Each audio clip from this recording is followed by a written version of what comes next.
नमस्कार दोस्तों, मैं विजय कसाना डिजिटल फ्री शिक्षा के यूट्यूब चैनल पर आपका स्वागत करता हूं।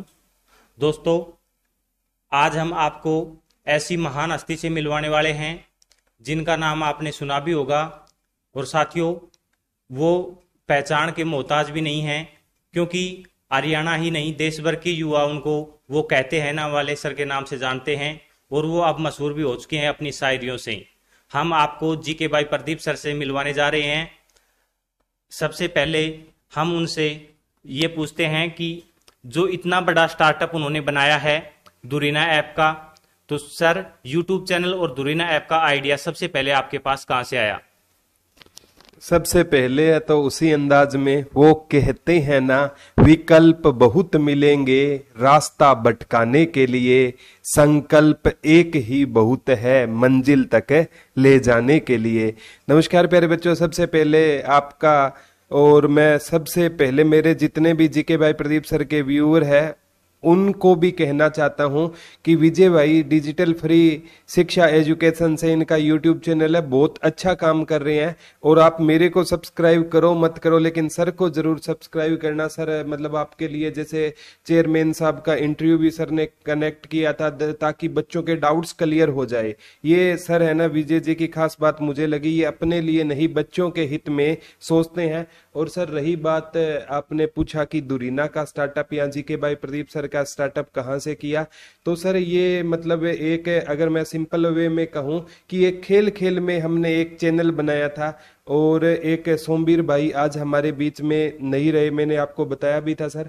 वो क्या था कि एक क्लास में मेरा एक स्टूडेंट था, वो खड़ा होकर आया, बोला सर जिस तरीके से आप पढ़ा रहे हो ना, मैं चाहता हूं पूरा हरियाणा नहीं पूरा इंडिया आपके इस तरीके को देखे, तो हम चैनल बना लेते हैं। तो मैंने सोचा, इस बारे में मेरे को बिल्कुल भी नॉलेज नहीं थी। सोमवीर भाई ने कहा मैं सब सारी चीजें अपने आप संभाल लूंगा, आप बस चैनल बना लीजिए। और धीरे धीरे सर मैंने सोचा कि स्टार्टिंग में जब भी आप विजय जी कोई भी काम करोगे ना, तो रुकावटें आएंगी और लोग आपको ताने भी मारेंगे। तो ताने ये लगने लगे कि ये कौन सा जो शायरियां करता है, ये कौन सा आगे पढ़ाएगा, ये कौन सी जॉब दिलवाएगा। लेकिन मेरा एक ही सपना होता था कि मेरी वजह से एक भी बच्चा जॉब लग गया ना तो बहुत है। और परम पिता परमात्मा और माँ सरस्वती की दुआ है कि चैनल है ना बहुत देखते ही देखते बच्चों के दिलों पर छाने लगा। और आज जीके भाई प्रदीप सर के नाम से कोई जाने ना जाने, वो कहते हैं ना वाले सर के नाम से ज्यादा जानते हैं। शुरू में शायरी करते थे तो भी आलोचना होती थी। मैं कहता हूँ विजय सर, जब आपकी आलोचना स्टार्ट हो जाए ना, तो उस दिन आपको मतलब उसको नेगेटिव वे में ना लेकर आपको पॉजिटिव वे में लेना है, क्योंकि जिस वृक्ष पर फल लगे होंगे ना, लोग पत्थर भी उसी पर फेंकेंगे सर। और धीरे धीरे हम दुरीना का कंसेप्ट इसलिए लेकर आए, मैंने आस पड़ोस में देखा था सर कि जो जरूरतमंद बच्चे थे ना, हमारे इंडिया की अगर मैं बात करूं ना सर, 3 टाइप के बच्चे होते हैं। एक जो फर्स्ट क्लास बच्चे होते हैं, उनके लिए आप है ना लाख रुपए का कोर्स मतलब क्रिएट कर दो, वो ले लेंगे, कोई दिक्कत नहीं है। दूसरे वो मिडिल क्लास होते हैं सर, 5,000 का कोर्स आपने दिया बच्चों को तो वो अपने मम्मी पापा को कहेंगे, मम्मी पापा कहीं से एडजस्ट करके दे देंगे। और तीसरे 80% बच्चे वो होते हैं सर जो नाम मात्र फीस भी पे नहीं कर पाते। और मैंने देखा था सेंटरों में उन बच्चों को निकलते हुए, तब एक मन में संकल्प लिया था कि कोई ऐसा करेंगे कि शिक्षा है ना उस पर सभी का अधिकार रहेगा। इसलिए दुरीना का हमने सभी ने मिलकर स्टार्टअप किया था सर। और धीरे धीरे है ना, मैं ये कहूंगा आपसे, एक दिन ऐसा होगा सर, कोई भी बच्चा है ना वो शिक्षा से पैसे की बदौलत कभी भी वंचित नहीं रहेगा सर। सर हम भी यही चाहते हैं कि जो आपका दुरीना परिवार है वो जितनी तेजी से आगे बढ़ रहा है और भी इससे भी ज्यादा तेजी से आगे बढ़े, क्योंकि जो गरीब बच्चों के लिए आप कर रहे हैं वो शायद ही और कोई ऐसा कर पाए। लेकिन सर अब हम, आज आप एक बड़े टीचर बन चुके हैं, लेकिन हम बचपन पर चलते हैं। क्या सर बचपन में जब आप स्कूल में पढ़ते थे तो एक नॉर्मल स्टूडेंट थे, या फिर जो इंटेलिजेंट यानी कि फर्स्ट बेंच वाले कैंडिडेट रहते हैं उनमें आते थे? नहीं सर, अगर मैं बचपन की बात करूँ ना सर, पढ़ाई का मेरे को बचपन से ही शौक था। और फिफ्थ क्लास की आज भी वो मेमोरी याद है कि फिफ्थ क्लास में जैसे पूरे गांव में टॉप किया था। उस टाइम में सर फिफ्थ क्लास में भी बोर्ड हुआ करता था। आजकल तो ये न्यू एजुकेशन पॉलिसी आई है ना, इसने तो बच्चों के दिमाग से वो फेल होने का भय ही खत्म कर दिया है। बाद में 5 से शिफ्ट करके 8th का बोर्ड किया गया। अब तो ये सारा सिस्टम ही सरकार ने हिलाकर रख दिया। तो फिफ्थ में ना पूरे गांव में मेरी फर्स्ट पोजीशन आई थी। और धीरे धीरे सर 10th में, +2 में, तो मैं हमेशा ना सर बैक बेंच पर बैठने वालों में से जरूर था। क्योंकि बैक बेंच पर जो बैठता है ना सर, वो कभी टेंशन फ्री होकर स्टडी करता है। उसके पास है ना, अगर किसी सर ने पूछ लिया कि भाई बताना, तो उसके पास जवाब होता है सर मेरे को आता तो मैं बैक बेंच पे क्यों बैठता। आगे वाले मैं सोचता हूँ थोड़े प्रेशर में ज्यादा रहते हैं, इसलिए हमेशा क्यों क्या होता है सर, क्लास में पीछे वालों को अगर समझ ना भी आ रहा है ना, तो भी वो भी कोई आज के टाइम की मैं बात करूं, मोबाइल निकाल लेंगे, हाय हेलो में लग जाएंगे। वो कभी बोर नहीं होते। और जो स्टडी सर बिना बोर किए स्टडी होगी ना, और वो रिजल्ट लेके आएगी सर। सर आपकी बात सही है। जो आगे फर्स्ट बेंचर होते हैं वो सिर्फ और सिर्फ पढ़ाई जानते हैं। तो आप तो पढ़ाई के साथ साथ मस्ती वाले, मतलब दोनों चीजों में शामिल थे, पढ़ाई भी और मस्ती भी। सर एक बात मैं और पूछना चाहूंगा कि क्या अब तो मान लो आपके पास पैसे भी काफी आ गए हैं, लेकिन क्या आपको बचपन में या पढ़ाई के टाइम ऐसी जो तंगी की सिचुएशन होती है वो देखने को मिली है, या कोई लाइफ का ऐसा पल हो जो आप शेयर करना चाहें? सर क्या होता है कि मतलब वैसे तो परम पिता परमात्मा की असीम कृपा थी कि हमें पढ़ाई में कभी कोई दिक्कत नहीं आई। लेकिन पापा है ना अक्सर मेरे को कहा करते थे, बेटा गरीबी है ना ये बहुत बुरी चीज होती है। आपके पास पैसे है ना तो भी आपको एहसास होना चाहिए कि मैं इन पैसों का दुरुपयोग ना करूं। तो पापा अक्सर मेरे को ना घुमाने ले जाया करते थे, अपने साथ रखा करते थे और मिलवाते थे कि देखो आपकी लाइफ में और इस बच्चे की लाइफ में कितना अंतर है। वो ये चाहते थे कि सर मैं ना हमेशा है ना इनके दुख दर्द को समझूं। तो वो पापा की बात आज भी मेरे को याद होती है। संडे का दिन वे सर मतलब खेत में पापा काम करते थे और कहते थे सुबह तुम भी आजा साथ में काम कर। तो वो एक अलग फीलिंग है। और सर वो चीज है ना आज मेरे को जमीन से जोड़े रखती है। और आज भी जैसे संडे का दिन होता है ना, अब खेत में तो नहीं जाया जाता, लेकिन गार्डनिंग का जो हमारे गार्डन है, पेड़ पौधे हैं, उनमें मेरा पूरा संडे व्यतीत होता है सर। सर आपकी ये जो कल्चर के प्रति अट्रैक्टिवता है ये भी अच्छी बात है। और हम एक और बात सर आपसे करना चाहते हैं कि जो बचपन में, जैसे अब आप टीचर बन गए, लेकिन एक बच्चे प्रदीप ने क्या सपना देखा था? क्योंकि जैसे जैसे हम आगे बढ़ते हैं, 7th 8th क्लास में होते हैं तो हमने डॉक्टर को देख लिया तो डॉक्टर बनने का सपना हो गया। अगर ऊपर एरोप्लेन को देख लिया तो सोचते हैं कि हम पायलट बनेंगे। तो एक बच्चे प्रदीप ने क्या सपना देखा था कि हमें बड़े होकर क्या करना है? सर जैसे अगर आज की मैं बात करूं ना, हमारे एजुकेशन सिस्टम में ये सबसे बड़ी कमी है कि बच्चे की काउंसलिंग नहीं हो पाती।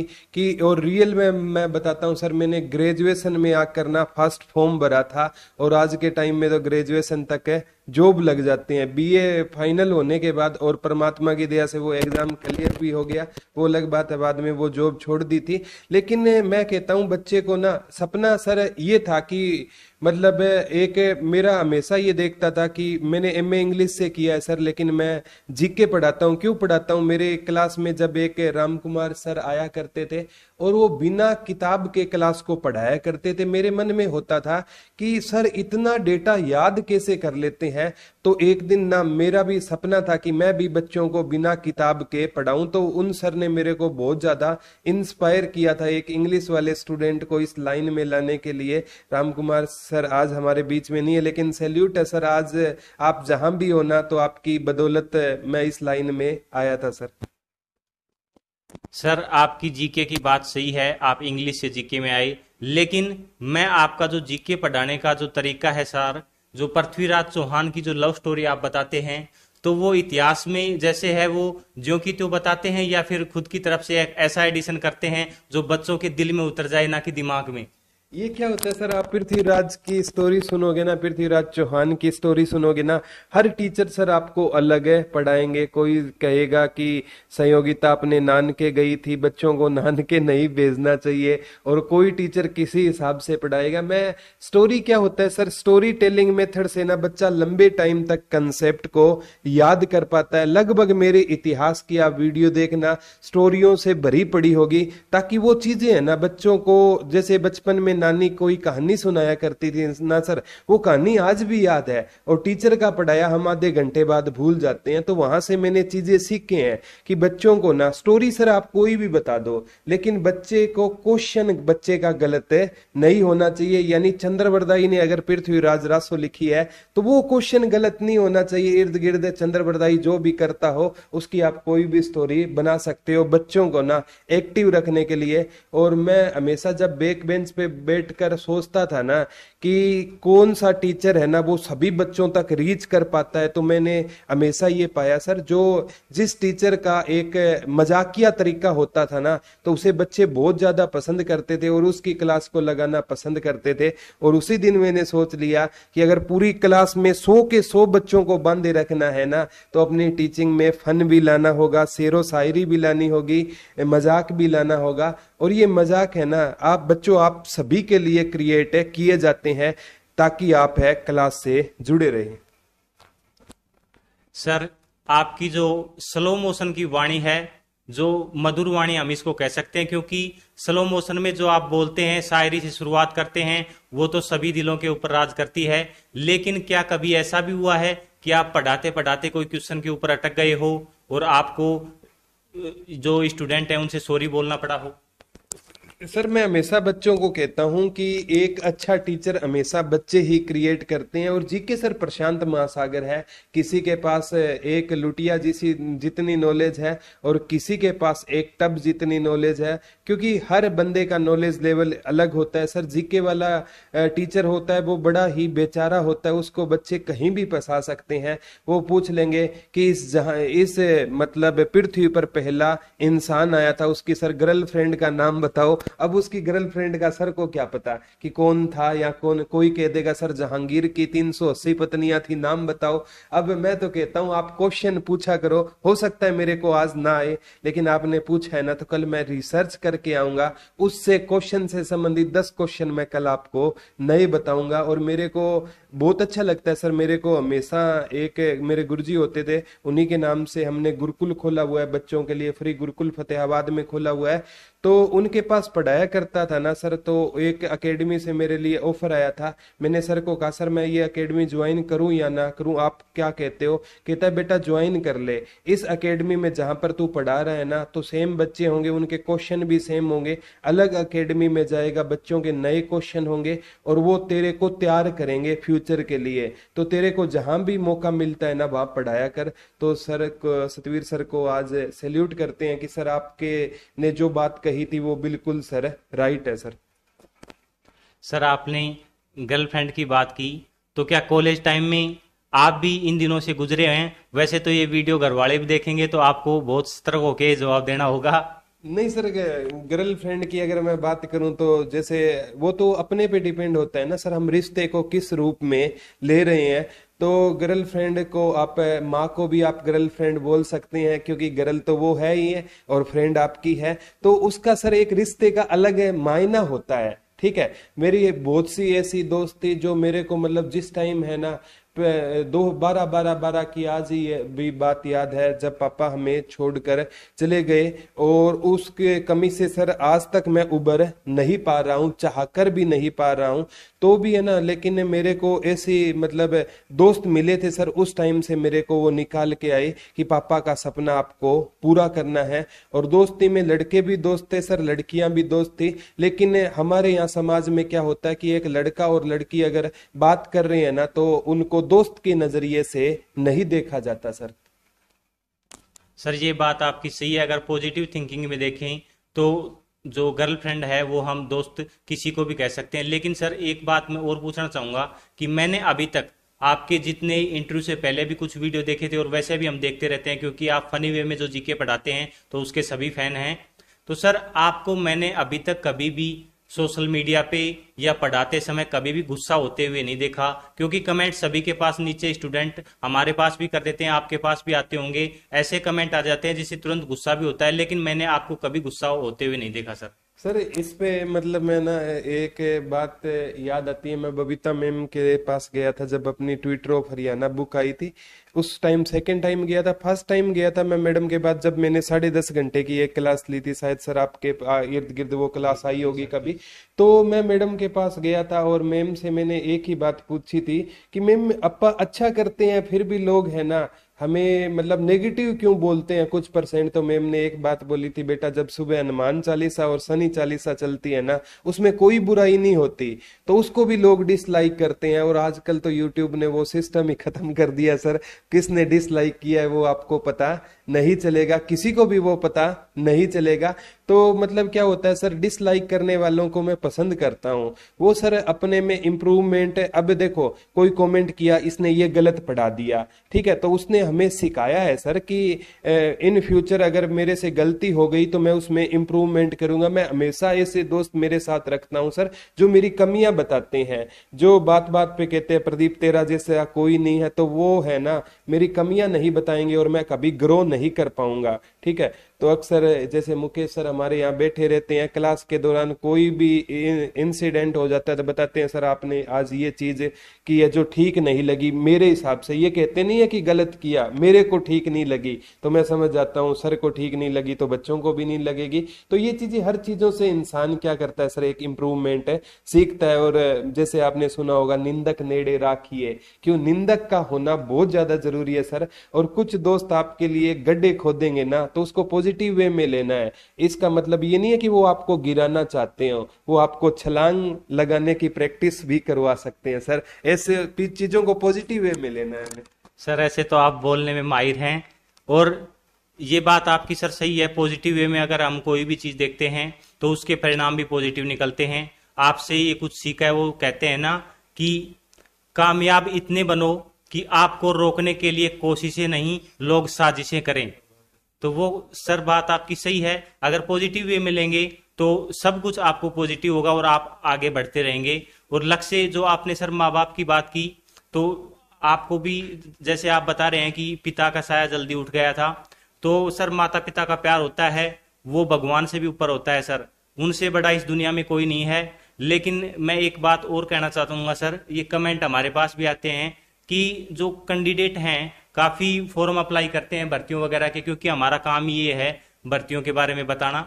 तो हमारे पास कमेंट आते हैं कि सर इतने दिन में अगर रिजल्ट नहीं आया तो मैं आत्महत्या कर लूंगा। ये आपके पास भी कमेंट आते होंगे सर, तो उन विद्यार्थियों को या उन कैंडिडेटों को आप क्या सलाह देना चाहेंगे? सर अभी जैसे आर्मी वाला मुद्दा बड़ा जोर शोर से चल रहा है, सरकार ने 4 साल वाला आपने भी सुना होगा, और उसके बाद है ना सर पिछले 2 दिन में बहुत से बच्चों ने सुसाइड भी किया है। तो उन बच्चों को एक ही छोटी सी बात मैं कहना चाहता हूं कि सरकार के लिए प्यारे बच्चों आप एक आंकड़ा हो, अपने मम्मी पापा के लिए आप पूरी जिंदगी हो, और सरकार आपको बुला देगी कोई मतलब है उनको नहीं है, ठीक है। जैसे मैं आप हमेशा बच्चों को कहता हूं प्यारे बच्चों, ऐसी दिमाग में कभी भी बात आई ना तो अपने वॉलेट में मम्मी पापा की फोटो रखा करो और उस फोटो को एक बार अपने सामने लेकर आना कि तेरे इस डिसीजन से ना इन पर क्या असर पड़ेगा। पूरी जिंदगी सर लोग ताने मारेंगे कि आपके बेटे ने सुसाइड किया है, तो संस्कारों पर भी बातें जाएंगी। वो मर तो आपके जाते ही पहले ही गए और उनको लोग जीने भी नहीं देंगे, ताने मारते रहेंगे। तो आपसे रिक्वेस्ट है प्यारे बच्चों कि मतलब हर बच्चा है ना जॉब के लिए नहीं बनता सर। मैंने भी क्लास में अगर अभी गुरुकुल में अगर मैं एक साथ सर 1000 बच्चों को पढ़ा रहा हूं ना, मेरे को भी पता है सभी जॉब नहीं लगेंगे, लेकिन हम इससे ऐसा प्रिपेयर कर देते हैं बच्चों को कि वो अगर जॉब ना भी लगे ना तो प्राइवेट सेक्टर में भी जाए ना तो वो इतना कुछ कमा सके ताकि है ना उसको कहीं मजदूरी करने की जरूरत ना पड़े। तो प्यारे बच्चों सभी बच्चों की जॉब नहीं लगती, सारे क्रिकेटर सचिन और विराट नहीं बनते हैं, और कई इतने महान अच्छे क्रिकेटर होते हैं वो रणजी तक भी नहीं पहुंच पाते। ये चीजें है ना प्यारे बच्चों, अगर एग्जाम सीईटी का नहीं हो रहा, बच्चे बहुत कहते हैं सर एग्जाम नहीं हो रहा, हम टूट चुके हैं, तो टूट तो सभी चुके हैं प्यारे बच्चों, टीचर भी टूट गया है। मतलब जब उसके बच्चे खुश होते हैं ना तो ही कोई टीचर खुश हो पाता है। हरियाणा पुलिस का 1100 लड़कियों के सर मैसेज आते हैं बार बार कि सर क्योंकि रिजल्ट आने के बाद ज्वाइनिंग होने के बाद भी है ना उनकी ज्वाइनिंग नहीं दे रहे हैं सर। उन 1100 लड़कियों का क्या कसूर था और उन लड़कों का क्या कसूर है सर जिनका रिजल्ट अभी आ नहीं पा रहा। परसेंटाइल अगर फार्मूला था तो उसी टाइम उसमें बदलाव था। और जब आप किसी को जॉब देकर जॉब छीनते हो ना सर, उससे बुरी चीज कुछ नहीं होती। कलरक वाला आपने देखा होगा सर, 3 साल तक किसी को जॉब देकर अगर उस क्वेश्चन गलत थे तो उस टाइम आपको देखना चाहिए था। बच्चों का कोई कसूर नहीं होता है सर। मतलब सरकार को और मैं कहूंगा HSSC को इस तरफ थोड़ा सा ध्यान देना चाहिए। और आपको कहूंगा बच्चों, किसी भी हालत में ना आत्महत्या है ना, ये किसी भी चीज का हल ना तो कभी थी ना कभी होगी। सर ये सही बात है, आत्महत्या तो किसी चीज का हल नहीं है। आप आगे दूसरे फील्ड में भी आगे बढ़ सकते हो। भगवान ने हो सकता है आपको कोई अन्य टैलेंट दिया हो। जॉब ही, सरकारी नौकरी ही सब कुछ नहीं होती। और अब तो जो आप वो अग्निवीर वाली बात बता रहे हैं सर, वो 4 साल की जॉब रहेगी, तो उसके भी जो परिणाम है वो तो भविष्य में देखने को मिलेंगे। लेकिन काफी वो चर्चित है, काफी कैंडिडेट सुसाइड भी कर रहे हैं। तो सर ने जो सही संदेश दिया। अब सर जो आप वैसे तो खुद भी प्रमोशन नहीं करते हैं, हमने ये देखा है। आपका जो स्टाफ है आज मिले हैं, बहुत अच्छा लगा है सर हमें भी, क्योंकि आपका स्टाफ है वो ये आपकी पॉजिटिव है। इतनी एनर्जी रहती है सर स्टाफ में कि आप अगर खुद कभी रास्ते से डिगना भी चाहो तो स्टाफ आपको पॉजिटिव वे में लेकर जाता है। तो सर बुक का प्रमोशन खुद तो नहीं करते, लेकिन मैं एक बात बताना चाहता हूं कि आपने सर इतनी बुक छाप दी। आप तो स्टूडेंटों को कौन कौन सी नई बुक लेनी चाहिए जिससे कि, क्योंकि अब CET का एग्जाम भी नजदीक आ रहा है, तो CET की तैयारी के लिए कौन सी बुक अच्छी रहेगी? मैं अक्सर सर जो भी चीजें अच्छी होती है ना, चाहे कोई मेरा कंपटीटर ही क्यों ना हो, अच्छी चीज है सर मैं उसको बताता हूँ। जैसे बच्चों को कहता हूँ कि आप है ना जीके के लिए पूछते हैं सर, हरियाणा और इंडिया जीके की हमारी खुद की बुक आई हुई है।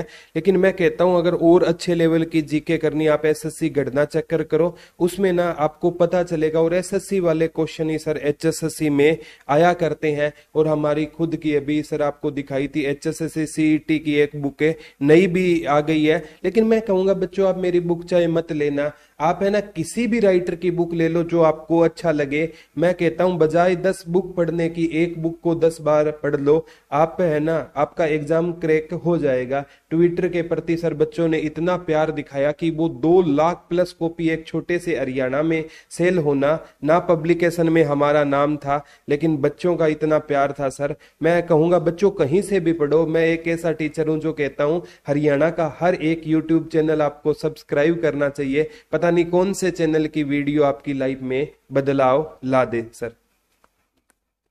सर एक और युवाओं को आप संदेश देना चाहिए, क्योंकि कैंडिडेट कोचिंग के लगे होते हैं, तो एक जो नॉर्मल नया युवा जो 12th करके आता है उसको कितनी बार कोचिंग लेनी चाहिए जिससे कि उसका एग्जाम भी क्लियर हो, और उसको आप कोई पॉजिटिव वे में संदेश देना चाहें? मैं बच्चों को कहना चाहता हूं प्यारे बच्चों, ऑफलाइन मतलब इंस्टीट्यूट होते हैं ना, उनसे बेस्ट कुछ भी नहीं है। ऑनलाइन तो कोई इलाज ना हो तो हमें ऑनलाइन शिफ्ट होना पड़ता है। कोविड ने हमें ऑनलाइन शिफ्ट किया है।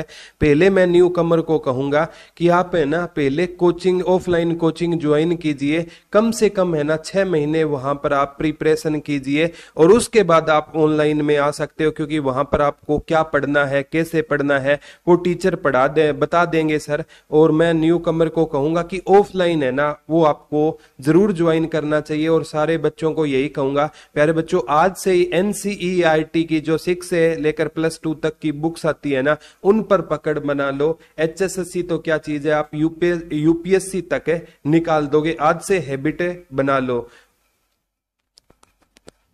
सर। जो आप पैसे तो सभी कैंडिडेट कमाते हैं, क्योंकि कोई ऑनलाइन, कोई प्राइवेट जॉब करके, कोई ऑफलाइन कमाता है, किसी भी कंडीशन में कमाते हैं। लेकिन आपने जो गरीब बच्चों के माँ बाप के जो दया या उनकी जो दुआ है वो आपने कमाई है, वो सर आपके लिए आगे बढ़ने के लिए बहुत ही पॉजिटिव एनर्जी है। और आप ऐसे ही तरक्की करते रहें, आगे बढ़ते रहें। और एक पॉजिटिव संदेश अगर कुछ युवाओं को आप देना चाहें तो? मैं लास्ट में प्यारे बच्चों आपको इतना ही कहना चाहूंगा कि अगर आप नदी में गिरते हो ना तो आप मरते नहीं हो, मरते तब हो जब आपको तैरना नहीं आता। तो परिस्थितियां होती है ना, वो कभी भी सुसाइड का कारण नहीं बनती। सुसाइड हम तब करते हैं जब परिस्थितियों से हमें निपटना नहीं आता। तो आज के युवाओं को यही संदेश देना चाहूंगा कि खुद मेंटली प्रिपेयर हो जाओ कि एक एग्जाम क्लियर ना होने से ना मतलब हमारा फ्यूचर डिसाइड नहीं होने वाला। आप है ना +2 के बाद जितने भी फॉर्म निकलते हैं सारे के सारे आपको फॉर्म भरने चाहिए। और गारंटी के साथ कहता हूं 1 साल में एक एग्जाम ऐसा जरूर होगा जो आपका सारा का सारा पढ़ा हुआ आएगा और आप जॉब लग जाओगे। हमारे कमी क्या होती है सर, हम ओनली हरियाणा पुलिस की तैयारी कर रहे हैं तो इसी की तैयारी करते हैं और फॉर्म भरना भूल जाते हैं। और हरियाणा पुलिस का अगर पेपर है ना वो थोड़ा सा देखा होगा आपने किस लेवल का आया, और उसके बाद बच्चे है ना हताश हो जाते हैं। अगर उन्होंने दिल्ली पुलिस का भरा होता तो वो दिल्ली पुलिस में सिलेक्शन भी ले जाते। तो मतलब आप है ना हर एग्जाम, हर स्टेट एग्जाम, हर सेंटर एग्जाम आपको भरना चाहिए, यही युवाओं को संदेश देना है। और विजय भाई इतनी दूर से नारनौल से स्पेशल चलने कर आए हैं तो सर आपको सैल्यूट है, पूरी आपकी टीम को। सर भी जैसे हमारे साथ लगे हुए हैं तो आप जीके भाई प्रदीप सर के जितने भी व्यूअर हैं मैं कहूंगा डिजिटल फ्री शिक्षा एजुकेशन को आप जरूर सब्सक्राइब करना, और जो भी काम अच्छा सर कर रहे हैं तो इनकी हेल्प जरूर करना।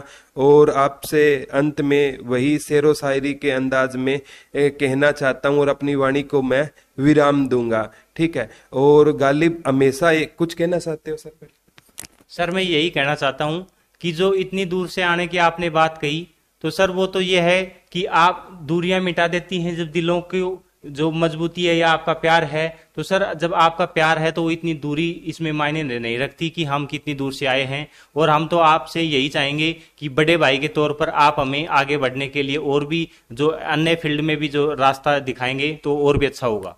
हाँ, मैं जब भी विजय भाई आपको मेरे लायक कोई भी सेवा की जरूरत है तो मैं हमेशा आपके लिए तत्पर रहता हूं। और हमारा एजुकेशन का फील्ड है, इसमें हमें मतलब एक दूसरे को मोटिवेट करना चाहिए, ये जरूरी होती है क्योंकि हमारा फील्ड सेम होता है। और अगर हम एक दूसरे को कोऑपरेट नहीं करेंगे तो सर कौन करेगा आकर। तो मैं हमेशा विजय भाई आपसे सभी बच्चों आपको भी कहना चाहता हूं कि आपके चैनल पर अगर कोई जरूरतमंद बच्चा हो सर और वो पैसे पे ना कर पाता हो तो आप उनके कॉन्टेक्ट हमें दे देना। हम दूरीना से आज ऑन रिकॉर्ड बोल रहा हूं, दूरीना से हम कोर्स उनके फ्री करवा देंगे। जहां से भी आपको अच्छा लगे पढ़ लो, लेकिन एक बात हमेशा बोलता हूं कि दुनिया खैरियत नहीं हैसियत पूछने वाली दुनिया है। देर से बनो लेकिन जरूर बनो।